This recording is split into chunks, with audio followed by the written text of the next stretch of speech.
Olá, tudo bem? Você vai assistir agora uma de nossas ministrações. Antes, queria pedir a você, dá um like nesse vídeo, se inscreve no nosso canal, ative as notificações e assim você fica por dentro de tudo que acontece aqui na Sião. Jesus te abençoe, bom vídeo para você. Amém? Eu queria trabalhar com a gente nessa noite hoje um tema que talvez você eu preciso ouvir isso aqui direto. E eu bolei um tema aqui, enquanto o meu milagre não acontece. Enquanto o milagre não acontece, o que a gente faz enquanto o negócio não acontece? Durante um tempo nós sonhamos em ter filhos. E eu me lembro que lá em casa a gente programou ter filhos. Aí quando chegou o tempo, minha esposa tomava um anticoncepcional e ela disse, não vou parar, tal. E aí quando chegou no dia, assim, vamos, aí ela falou assim, não, eu tô com medo, não sei o quê, não. E aí enrolamos um pouco mais para frente. E aí daqui a pouco, e agora? Não, agora não. Aí eu sei que nós fomos nessa enrolação uns 3, 4 meses, assim, com medo e toda a insegurança. E aí, beleza, então a partir dessa data, estamos liberados, vamos lá, vamos para cima. E eu lembro que passou acho que uns 15 dias, a mulher engravidou.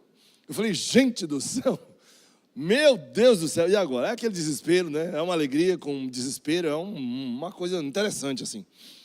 E eu lembro que nós começamos a orar e foi um tempo bom, daqui a pouco nosso filho Benjamin nasceu e vivemos esse tempo. Aí passou um tempo, durante a pandemia, meu filho falou assim, pai do céu, eu quero um irmão. Aí ele falou, eu quero uma irmã. Eu falei, você quer uma irmã? Pai, eu queria tanto uma irmã. Eu falei, filho, por que você não pede irmão? Porque você já joga bola, quebra as vidraças, faz aquele rolo, tudo. Pai, eu quero uma irmã. E pensa que ele falou comigo, eu quero uma irmã.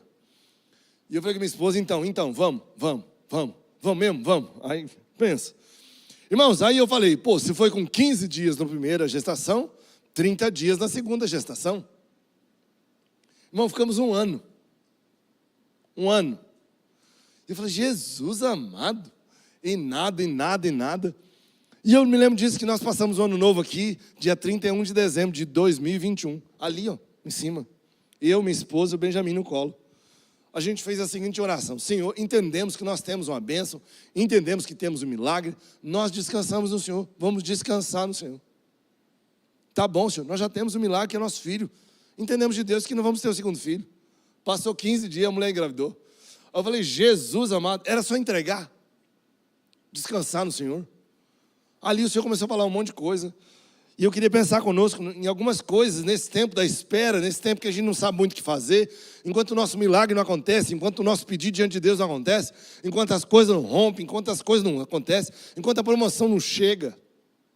O que a gente faz? A gente pede as contas? Não. A gente vai pensar algumas coisas nessa noite aqui. E eu anotei algumas coisas. Como é que eu devo agir? Como é que nós podemos alcançar o milagre que nós temos buscado há tanto tempo? A Bíblia, irmão, é a palavra de Deus e ela é a verdade. Ela é quem dirige a nossa vida, ela é quem conduz as coisas. E eu queria começar pensando conosco aqui entre 2 tipos de milagres, que eu chamo dos milagres automáticos ou instantâneos. Pá! Aconteceu. E o milagre mais demorado. Você vai olhando para a palavra, tem os 2 tipos de milagre. E talvez você está aqui hoje no nosso meio, e Deus vai fazer assim, ó. Pá! Instantâneo. Mas talvez você vai precisar de um pouquinho mais de tempo. Talvez você vai precisar de um processo, talvez você vai precisar de encontrar com o Senhor nesse tempo. E eu queria começar pensando sobre esses milagres instantâneos. Eu anotei aqui o primeiro, Mateus 8. Jesus toca num leproso e ele é curado. Pá, instantâneo. Alguém que a pele estava toda esquisita, estava complicada, que as pessoas não gostavam de nem chegar perto, Jesus chega e toca no cara, acabou. Eu não sei se você já viu isso, um milagre assim, instantâneo. Eu conheço um amigo que disse que o cara estava orando pelo outro, ele não tinha orelha, nasceu uma orelha. Eu falei, gente do céu, isso eu nunca vi não. Mas imagina o assombro, imagina o susto, imagina o medo. Pedro e João, lá em Atos capítulo 13, o texto está dizendo que ele encontra um coxo de nascença. Estavam indo orar, e daqui a pouco ele encontra o que eu tenho, eu te dou. Pá, o cara na hora é curado. Imagina, quando o texto diz que é coxo de nascença, ele nasceu já daquele jeito. Ele não se lembra de um dia da vida dele onde ele andou normal. Ele sempre tinha dificuldade e ficava ali prostrado. Mas nesse tempo também eu queria pensar com a gente em milagres mais demorados. Assim. A gente não gosta desse não, mas está aqui também. José, né? Quando você olha para a vida de José, estudando, do sonho dele até o trono, aproximadamente 13 anos.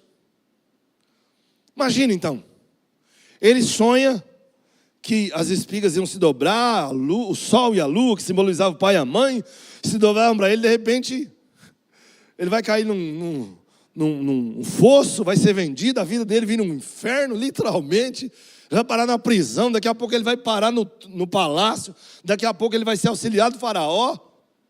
Mas até isso acontecer, 13 anos, aproximadamente. Você olha para Davi, rei de Israel, ele já tinha uma unção real, mas daqui a pouco começa a fugir de Saul.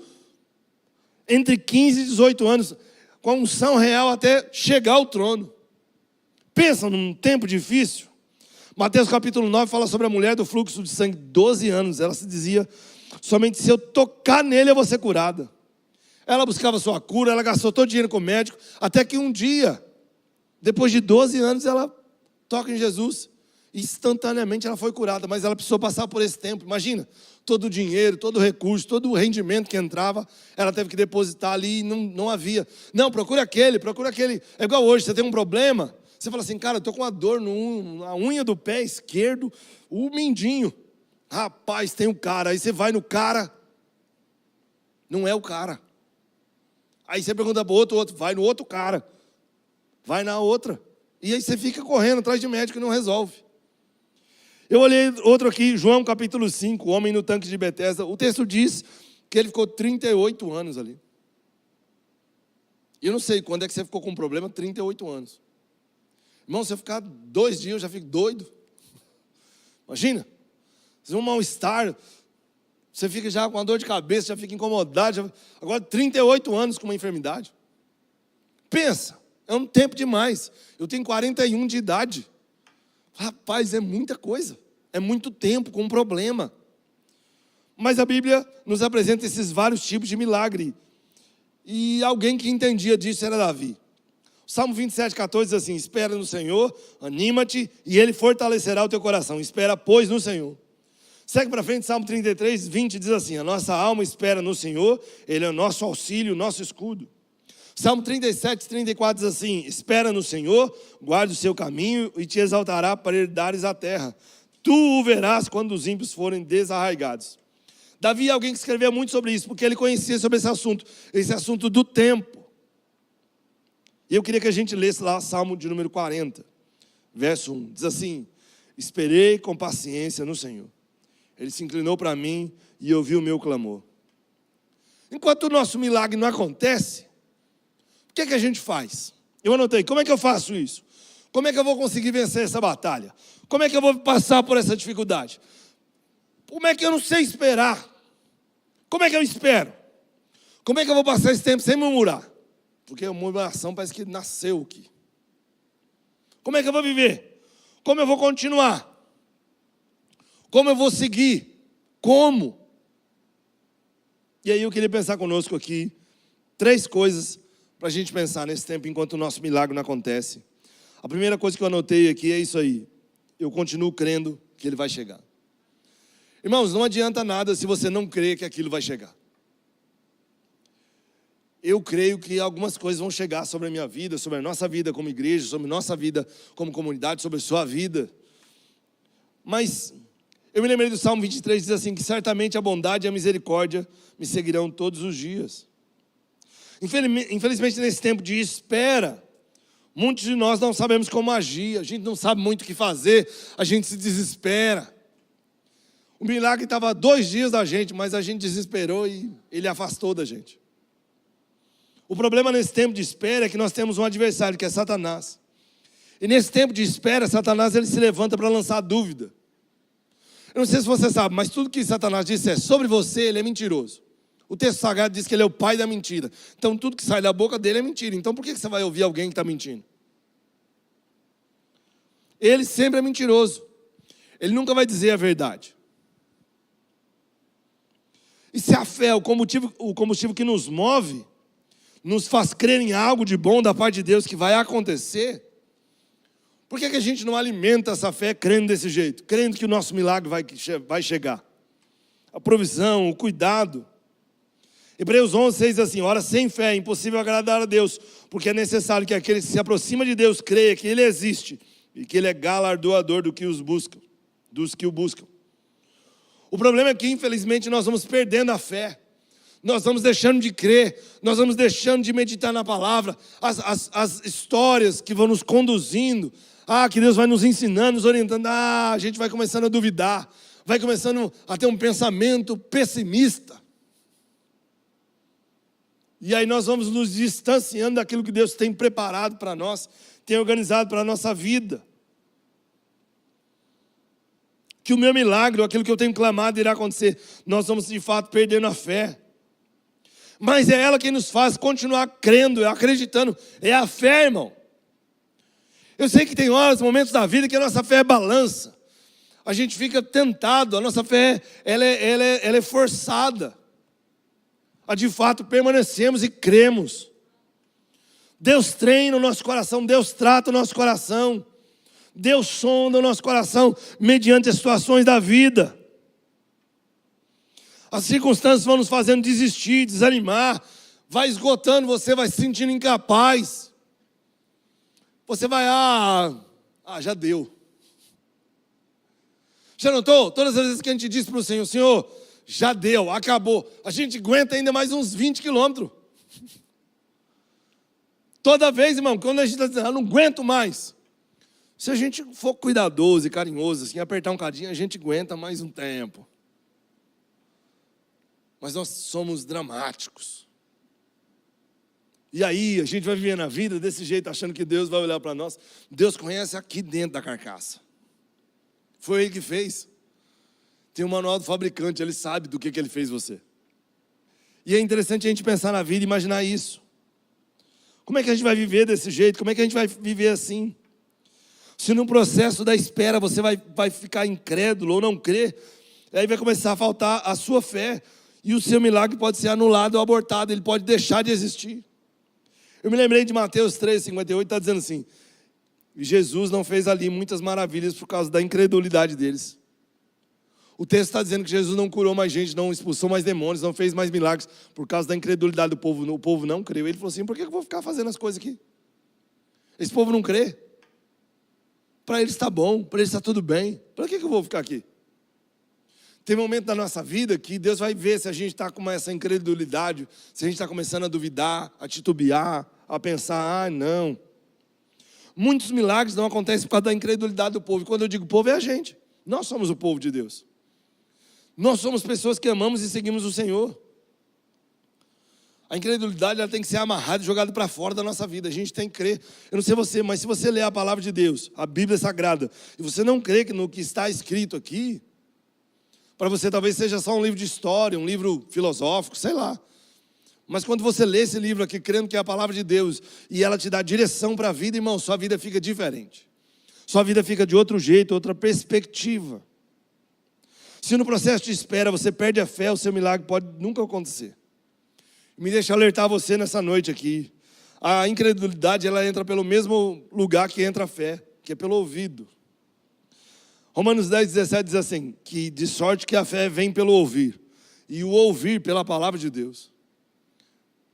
Como é que anda? Entrando dentro de nós. Nosso ouvido vai enchendo de um monte de coisa, e a gente às vezes vai, é verdade mesmo, né? Ele lá diz, eu vi um vídeo no TikTok. É verdade. E a gente vai desanimando, vai esquecendo. Cuidado com o que você anda, os seus ouvidos são a porta para essa entrada da incredulidade. Talvez se você perceber que se você andar do lado de alguém que é meio ranzinza, o dia está lindo, mas ele está bravo, eu não sei porquê, mas o dia está bonito.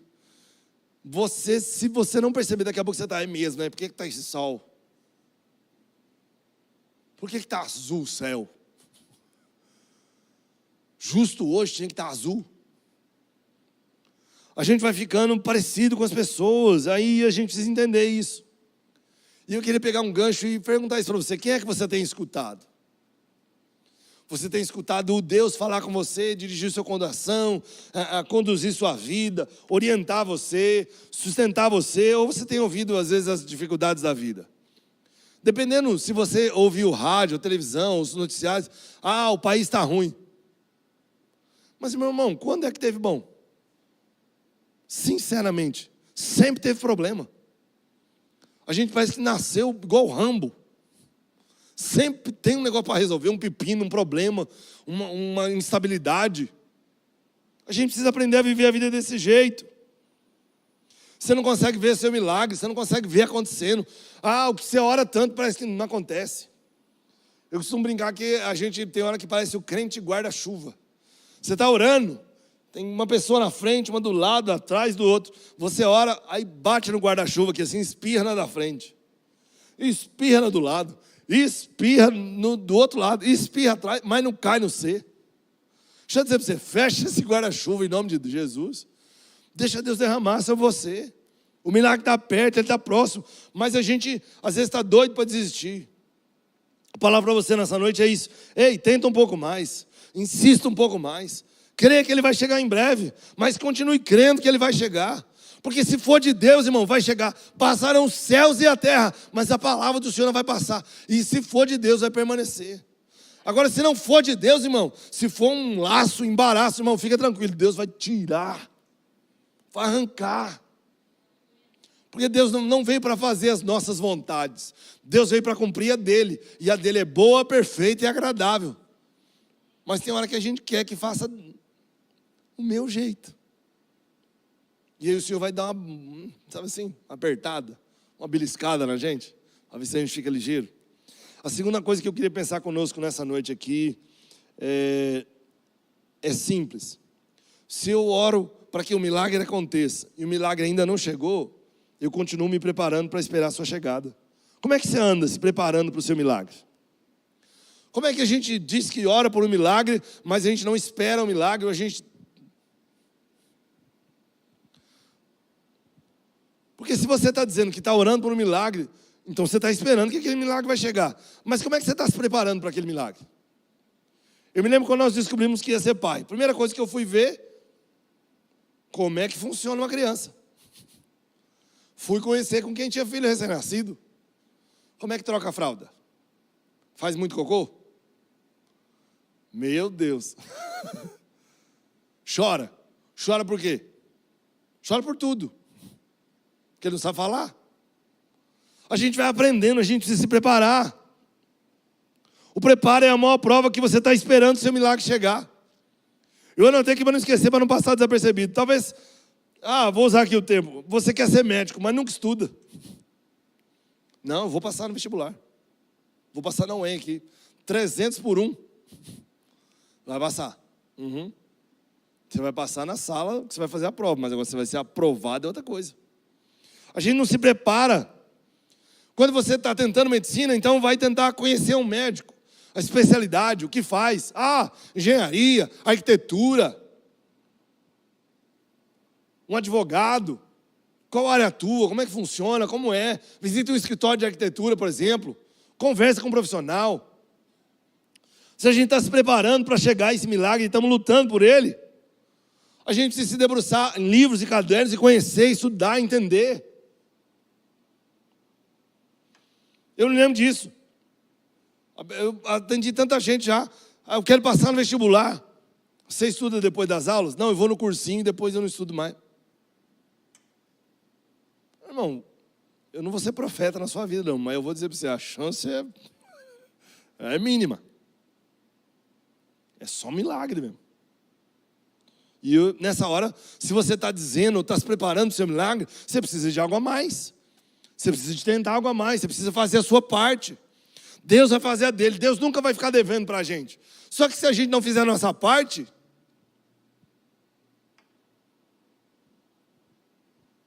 a gente precisa entender as coisas. Eu não tenho aqui, às vezes o cara quer passar, não faz revisão, não tira dúvida, não faz simulado. Aqui, eu anotei isso aqui, que eu acho que esse exemplo é prático para nós, quer comprar um carro. Mas o cara não guarda dinheiro. Não, vai chegar uma oferta do céu. O cara aqui, eu anotei isso aqui, mas não vai fazer modelo disponível. E modelo disponível, você é orçamento. Você ganha 5 mil reais. Você vai comprar uma Ferrari. Como é que você vai abastecer? Você não tem dinheiro para o seguro. Você vai sair quando? Nunca. Você tem medo dos outros bater, de você bater, e você não tem dinheiro para abastecer. Não precisamos ser realistas. A gente precisa checar as possibilidades. A gente precisa olhar o nosso orçamento. Se é uma questão de carro, você precisa fazer um test drive, conhecer. Pergunta para quem tem. Cara, eu estou pensando em comprar aqui um Onix, que é o carro. Onix é mato no Brasil. Você piscou o olho, você vê um Onix. Então pergunta para quem tem. Câmbio automático, câmbio manual. Branco é mais barato. Prata é mais caro. Quilometragem influencia. Como é que foi? Esse motor é o quê? 1.0, 1.4, 1.6? 2.000 turbo? Sei lá. Você precisa olhar para o negócio e como você está esperando o milagre e está trabalhando em torno dele, está orando ao Senhor, buscando, você precisa ir atrás e ver as coisas que você precisa fazer. Eu só creio, mas eu não me preparo. Eu creio, tudo bem, que bênção você crê, mas você se prepara para isso? Não se esqueça, o preparo é a maior prova que você tem esperado algo chegar. O preparo vai dizer se de fato você está esperando algo chegar, se você está se preparando para algo chegar. Eu me lembrei do filme Desafiando Gigantes. Você deve ter assistido já. Lá no Desafiando Gigantes tem um momento que o técnico lá, ele fica indignado que o pastor vai falar com ele no negócio, e ele fica aquilo lá. E aí eles estão assim, aquele monte de armário assim. É uma cena emblemática do filme. E em um determinado momento, eu nunca me esqueci disso. O técnico pergunta para o pastor: mas você acha mesmo que a gente vai ganhar? E o pastor usa uma ilustração e ele fala sobre 2 fazendeiros. Eu nunca esqueci disso. E esses 2 fazendeiros estavam passando por uma seca muito terrível na região. E aí o pastor fala para o técnico, diz assim: o primeiro foi preparar a terra, foi lavrar a terra, ele fez tudo possível, se preparando para a chuva. E o segundo fazendeiro foi para a televisão ver o canal do tempo. E aí ele pergunta para o técnico, diz assim: qual você acha que está pronto para receber? Está se preparando para receber? E aí eu me lembro que na hora o treinador fica meio assim, nem responde que ele já entendeu. Nós estamos desse jeito. Qual oração você acha que foi atendida? O do cara que foi ver o canal do tempo ou daquele que se preparou? Foi lá, arou a terra, plantou a semente, organizou tudo para esperar a chuva. Nós precisamos viver a vida desse jeito. Para que o milagre se manifeste, você precisa de um ambiente. E que ambiente você tem criado para gerar esse milagre? Sabe, irmãos, às vezes nós temos muita fé, mas nós esquecemos a praticidade das coisas. E Deus vai trabalhar com a nossa fé, mas Deus vai dizer assim: tá, mas e aí, você está fazendo o quê? Eu já cansei de ver gente, eu estou procurando um trabalho, aí fala assim: mas você mandou um currículo, você ligou para a empresa, você foi lá se apresentar ao chefe de RH, o que você está fazendo? Você está fazendo um treinamento? Você está atuando numa área? Não, eu estou só orando. Eu sempre falo: cara, então vou te dar um conselho, vai fazer uma coisa a mais. Vai na empresa. Qual área que é? Área de contabilidade, área de, design de moda, área de engenharia. Vai aos lugares, procure as oportunidades, chame as oportunidades para a vista. Isaías 54:2 diz assim: amplia o lugar da sua tenda e estendam-se as cortinas das tuas habitações. Não os impeças, alonga as tuas cordas e fixa bem as tuas estacas. Porque transbordarás para a direita e para a esquerda, a tua descendência possuirá os gentios, fará com que sejam habitadas as cidades assoladas. Tem expectativas, alvos, sonhos, metas, conquistas. A gente ora, mas não se prepara. O texto aqui está dizendo que vai precisar ampliar a tenda. Cara, vem coisa maior. Precisa se virar. A gente precisa viver a vida desse jeito. Sabe, talvez, eu anotei isso aqui, porque talvez a gente está desse jeito assim. A gente está orando: Jesus, manda um carro. Um Onix. Mas a gente não tem carteira de habilitação. Talvez o carro que vai chegar é um carrinho de supermercado para você. Que esse não tem problema. Mas na vida, desse jeito, a gente precisa se preparar para a chegada. A gente pede um filho, mas depois não tem paciência com ele. Esse menino é difícil. O fruto não cai longe do pé. A gente vai vivendo a vida, a gente pede a Deus uma faculdade, aí começamos um curso, mas está difícil. Tudo na vida é difícil. Primeiro eu me preparo e depois eu recebo. Deus é organizado, irmão. Deus não é bagunçado. Deus vai dar um carro para você. Você não tem nem idade. Já com 16 anos, não, eu ganhei um carro. Pode dirigir? Poder, você pode dirigir. Agora, se você é habilitado, você não é. Quando eu era moleque, menino, eu dirigi uma moto sem carteira. Tinha uns 15 anos. Irmãos, é a coisa mais terrível do mundo você dirigir uma coisa sem habilitação. O cachorro latiu, você acha que é a polícia. Toda esquina você acha que vai ter uma blitz. Você não dirige em paz. Você não dirige sossegado. Você sempre acha que o inimigo está à espreita para te pegar. Mas por quê? Porque você está vivendo de uma forma errada. Talvez você já viveu um tempo da vida que você não pagou o licenciamento do carro, da moto, sei lá, do transporte. É a mesma coisa. Mesmíssima coisa. Você não fica em paz. Você não vive a vida em paz. Você não precisa ver, mas você precisa crer. E as suas atitudes vão contar muito mais que as suas palavras.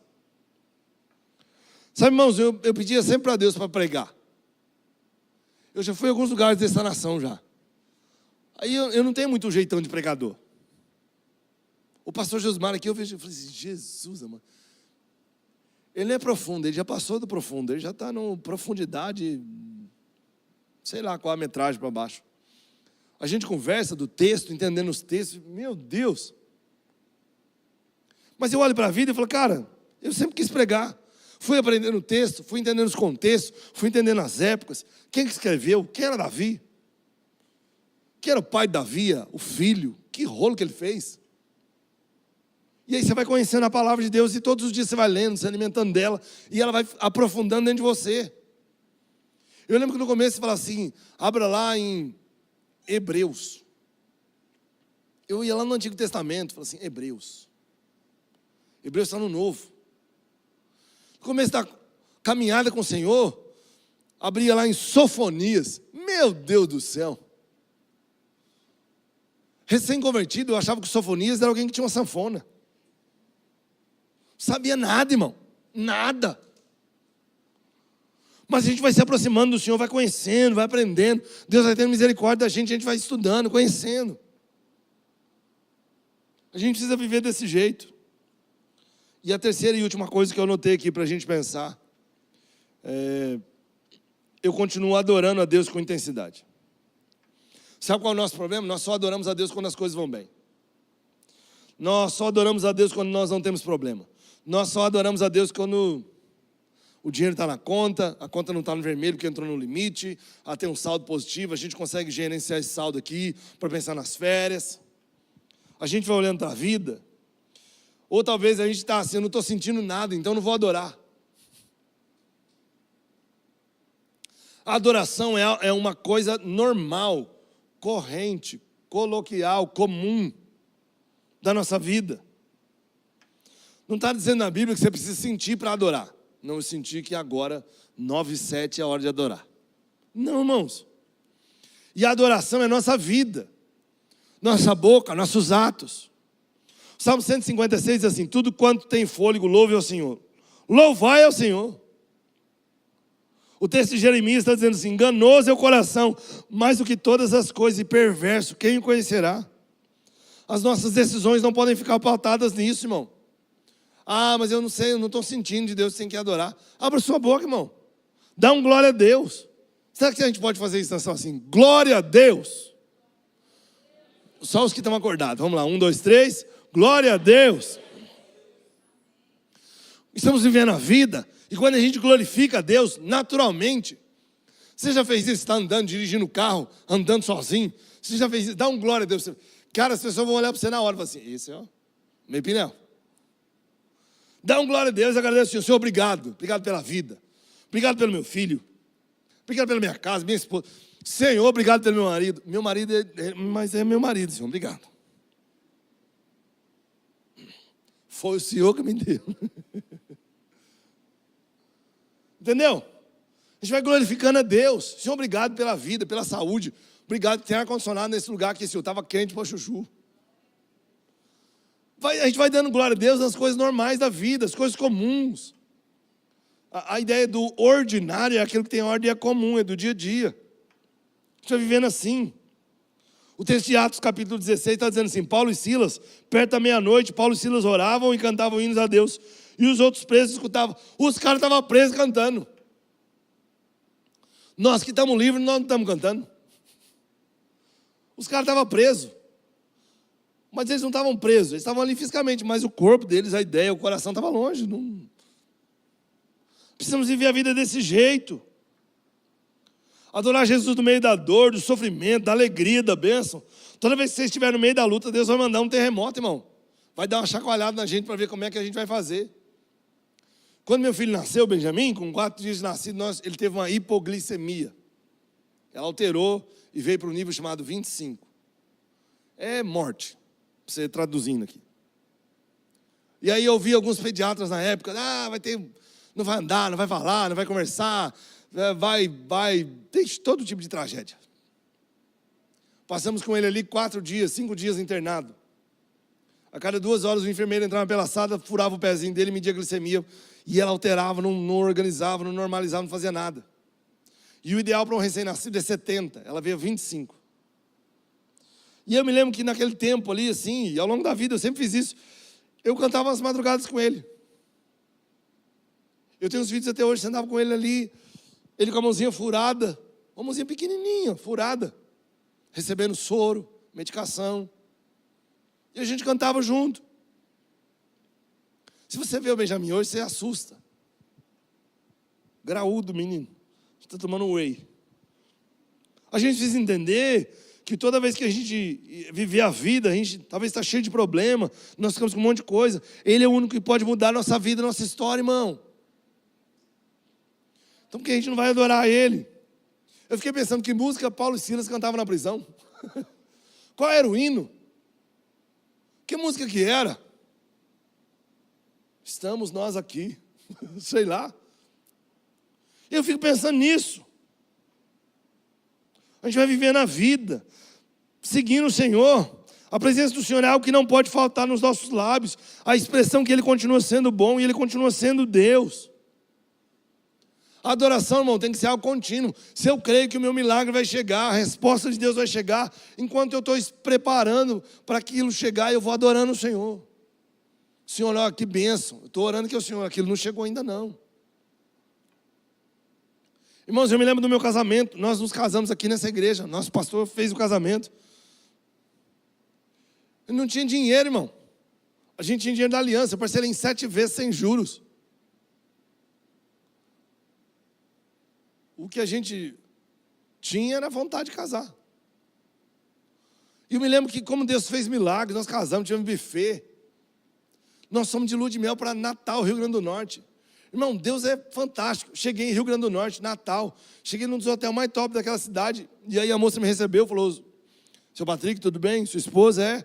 Vocês estão aqui 7 dias? É? Aí a moça falou assim: a gente teve que fazer uma alteração no seu quarto. Aí a cabeça pequena disse assim: meu Deus do céu, andamos 3.000 quilômetros. Que estragou tudo. Vamos botar a gente num porão. Deu errado. E dali a moça entrou, um cara com uma roupa engraçada, botou nossa mala num carrinho e foi empurrando naquele hotel. De repente o cara chega literalmente num canto assim, ó. E falou assim: o quarto de vocês aqui. Eu falei para ele: tem um porão aí, presta atenção. Na hora que o cara chegou, o cara falou assim: então, o quarto de vocês aqui, à esquerda você tem um banheiro? Eu falei: deve ter um. Eu falei para ela: prepara. Eu fui na frente, já falou: qualquer coisa você corre. Aí cheguei lá, à esquerda você tem o seu banheiro, mais à frente você tem a copa com cozinha, as coisas. Do lado do senhor tem um sofá. Aí eu pensei: vou dormir aonde, velho? Em cima da pia? Aí o cara falou: esqueci, senhor, por favor, me perdoa. O quarto de vocês, ele puxou uma porta assim, ó. Tinha um quarto dentro de uma porta, de um outro quarto. E falou: e tem uma sacada para o senhor aqui. Rapaz, depois que eu fui saber que aquele raio daquele negócio era uma suíte presidencial. E eu falei, Jesus, primeira coisa que eu falei, Senhor, não tem dinheiro? Não, Senhor. Irmãos, pensa, eu olhei para aquela mulher e nós começamos a chorar. Senhor, obrigado. Obrigado. E passei os 7 dias remoendo, Senhor, tem pegadinha, tem pegadinha. Aí quando foi no último dia, não, só tem uma água para acertar umas coisas, está tudo certo. Vai em paz, Deus abençoe. A gente precisa olhar para o Senhor e começar a glorificar o Senhor enquanto as coisas não vão acontecendo. Porque depois que acontece é fácil. Né? Depois, não, pá, você está sonhando com uma casa, você preparou, organizou, preparou as contas, vamos dar isso de entrada, vai fazer desse jeito, dessa forma, vamos procurar um imóvel, você acha a casa dos sonhos, o corretor certo, consegue pagar a porcentagem do corretor, tudo certinho, puf, você entra na casa, aí é fácil glorificar o Senhor. Quando nós compramos nossa casa, a gente foi para uma casa. Aí essa casa vendeu. Eu falei, meu Deus do céu. Aí a moça falou, a casa do lado está à venda. Você não quer ver? Eu falei, já estou aqui. Na hora que eu entrei, irmão, eu falei para ela, é aqui. Ela falou, é aqui. Estamos lá até hoje. A gente precisa viver a vida desse jeito. Adorar o Senhor, expressar o Senhor. A gente precisa entregar nosso futuro, nossa vida, nosso destino ao Senhor. A gente precisa confiar que Ele vai fazer, irmãos. Ele vai continuar a cuidar de nós, nos ajudar, nos sustentar, nos dirigir. Muito obrigado por ter assistido o nosso vídeo. Espero que esse vídeo tenha abençoado sua vida e, se possível, compartilhe ele com o máximo possível de pessoas. Jesus te abençoe.